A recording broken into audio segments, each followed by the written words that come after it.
তো বন্ধুরা দেখেন এখানে কতগুলি আমার পিছনে হাঁস, মানে হাঁসগুলি দেখা ক্যামেরায় কেমন আসতেছে জানি না, রিয়েল লাইফে কিন্তু মানে খুবই কিউট, খুবই আদরেবল, মানে এরকম ফিল হইতেছে আমার কাছে। তো আমি আপনাদেরকে ব্যাক ক্যামেরায় দেখাইলাম, আপনাদের কাছে হাঁসের বাচ্চাগুলি কেমন লাগলো সেটা আমাকে কমেন্টসের মাধ্যমে জানাবেন। আমি অবশ্যই একটু দূরে আছি, ওদের কাছ থেকে একটু দূরে,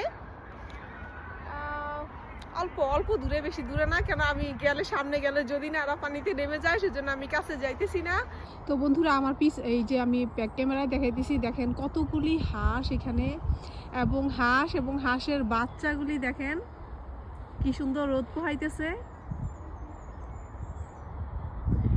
এই যে হাঁস এবং হাঁসের বাচ্চা, মানে এখানে এগুলি কিন্তু মানে সরকারিভাবে হয়, এগুলি কেউ ধরবে না, কেউ নিবে না, কেউ ডিস্টার্ব করবে না ওদেরকে, ওরা নিজের মতো আছে, আর কি ডিস্টার্ব করতেছি না। তো আপনাদের কাছে কেমন লাগলো হাঁসগুলি কমেন্টসের মাধ্যমে জানাবেন।